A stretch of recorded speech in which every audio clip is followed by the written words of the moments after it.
안녕하십니까, 박사호입니다. 7월 25일 태풍 인파가 저장성에 상륙하기 직전입니다. 위성 영상으로 본 태풍의 눈이 아주 인상적입니다. 이어 지상에서 본 하늘은 먹구름이 잔뜩 끼었습니다. 먹구름의 모습이 아주 기괴해 보입니다. 태풍이 상륙하기 몇 시간 전 상하이 와이탄에는 비가 제법 와 수위가 높아졌습니다. 와이탄 광변은 이미 물에 잠겼습니다.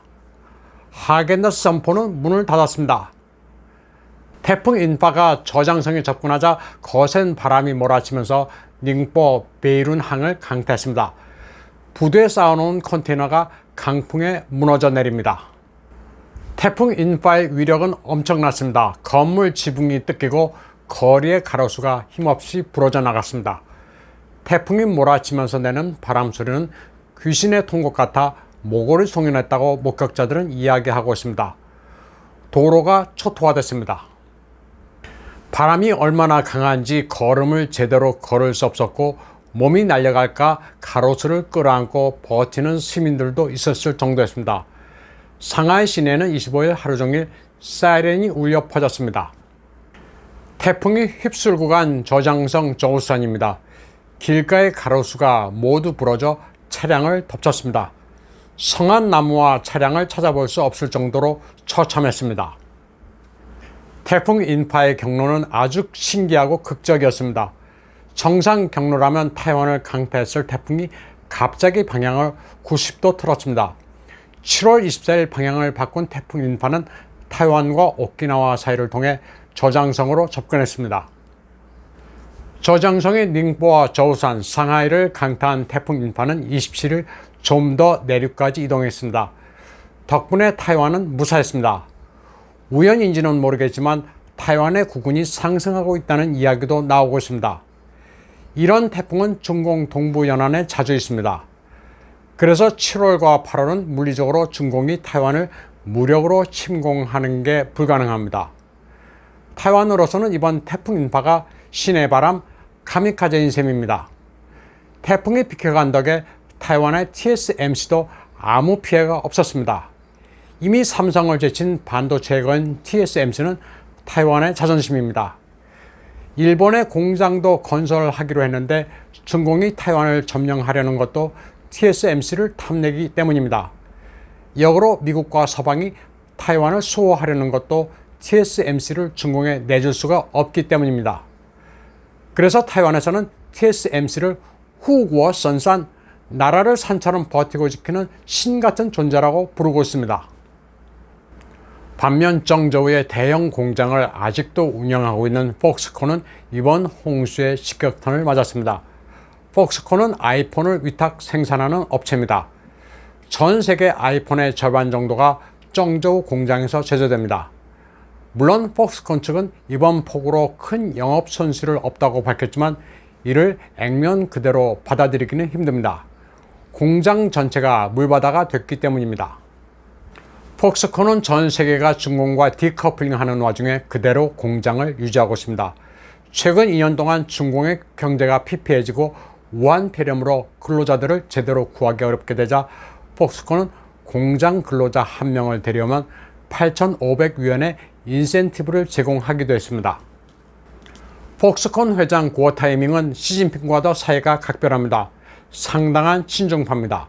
2020년에는 타이완 총통대선에 예비 후보로 출마하기도 한 인물입니다. 당시 중국 공산당은 한고위를 1위, 구어 타이밍을 그 다음 예비 후보로 지목한 것으로 알려져 있습니다. 폭스콘은 일본의 샤프를 인수한 업체로 평면 디스플레이에 강점을 가진 업체입니다. 미 위스콘신주에 투자하기도 했습니다. 그러나 근본적으로는 친중파라 중국 내 고용에 도움을 주기 위해 여러 가지로 궁리하고 있습니다. 정저우에서 일단 물은 빠졌지만 허난성의 다른 지역은 이제 막 본격적인 재앙이 시작된 곳도 있습니다. 공이시 미어전을 홍수가 집어삼키고 있는 장면입니다. 표현하자면 중공판 노아의 홍수입니다. 누런 흙탕물에 아름드리 나무부터 차량까지 무섭게 떠내려가고 있습니다.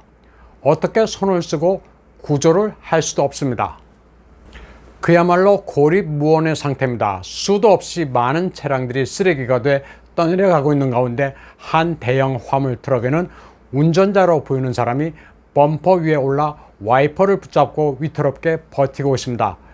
또 트럭 위의 차량에도 사람들이 올라가 서 있습니다. 거센 물살이 언제 잠잠해질지 기약할 수도 없는 상황입니다. 홍수로 초토화된 허난성 신시장입니다. 물바다가 된 시내에서 피난민들이 구조를 기다리고 있습니다. 트럭이고 승용차고 보이는 차량에 올라타 안전지대로 대피하고 있습니다. 심지어는 돼지 운반용 트럭에 사람들이 빼곡히 올라타 어디론가 이동하고 있습니다. 철창이 있는 가축 수송 트럭뿐 아니라 대형 덤프트럭도 동원됐습니다. 덤프트럭에 토사가 적색하니 입추의 여지가 없습니다. 홍수에 침수된 시골 마을 곳곳에는 고무보트를 탄 이들이 돌아다니며 피난민을 태우고 있습니다. 불도저 삽으로 구조 활동을 하던 기사입니다. 하루 종일 돌아다녔더니 기름이 다 떨어져 멈췄다고 하소연하고 있습니다. 주유를 하려고 해도 주유소가 다 문을 닫아 이 불도저 기사도 오갈 데가 없습니다. 한편 정저우에서는 사막열차라 불리는 지하철 5호선 객차들이 운반되는 장면이 포착됐습니다. 대형 트레일러에 실려 운반되고 있는데 차창은 검은 천으로 가려졌습니다. 안에 무엇이 있는지를 전혀 볼 수 없습니다. 객차 여러량이 목격됐는데 승객들이 얼마나 타고 있었는지는 중공 당국이 밝히지 않고 있습니다. 또 참사 당일 비가 지하철에 들이치고 있었는데 왜 열차 운행을 강행했는지도 미스테리로 남아 있습니다. 지하철 5호선에는 수많은 이들이 지하철에서 사라진 가족들을 기다리고 있습니다. 지하철 계단에 앉아 하염없이 기다리고 있습니다. 이런 가운데 산동성 즈보의 장례식장 협회 소속 화물차들이 대거 정저우로 향하고 있습니다. 허난성에서 장례를 치르면 될 것을 산동성 장례식장 차가 왜 등장하고 있는지 의혹만 자아내고 있습니다. 진광 터널 안에 최소 6,300구의 시신이 있었다는 목격자도 있지만 중공 당국은 허난성 전체 인명피해가 63명 사망에 5명 실종이라고 주장하고 있습니다. 진광 터널 실종자 가족들은 그러나 인명피해가 6천여 명에서 10,000명은 될 것으로 보고 있습니다. 또 진광 터널 출구에 차수막이 작동돼 탈출하지 못했다는 목격담도 나오고 있습니다. 진광 터널 사망자 수는 국가 기밀입니다. 몰래 시신을 처리하기 위해 현장 주변에는 군대가 배치됐습니다. 계엄령을 내린 것은 아니지만 군대가 현장을 접수했습니다. 인명피해가 미스테리인 가운데 미국에서는 친공산당 성향의 텍사스 화교협회가 모금을 하면서 26,000명이 사망했다고 주장하고 있습니다. 재미 화교 언론인 차오창 측은 이 소식을 전하면서 이게 진실인가 아니면 돈을 많이 걷기 위해 숫자를 과장했는가 라는 의문을 제기했습니다.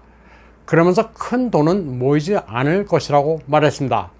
우선 스촨 대지진 때 모금된 500억 유엔이 용처도 모른 채 사라진 적이 있고 홍콩을 탄압하는 바람에 홍콩 사람이나 타이완 사람이나 이번에는 의연금을 내지 않을 것이라고 말했습니다.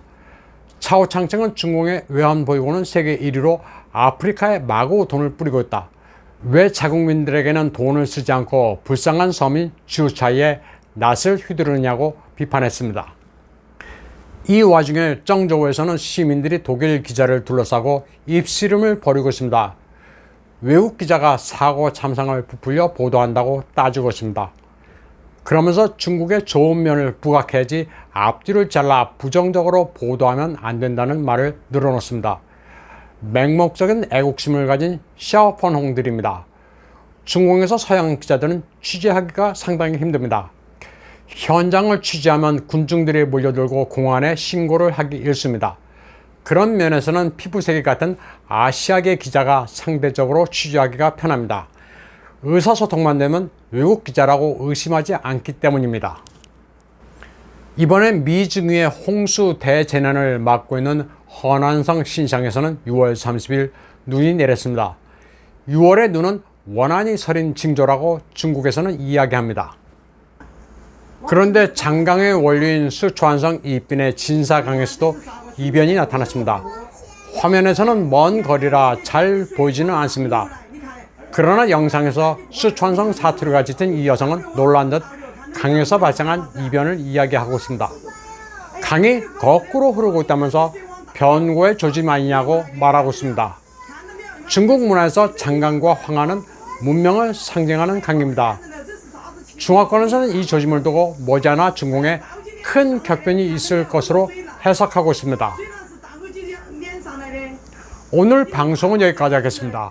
시청해주신 여러분 감사합니다.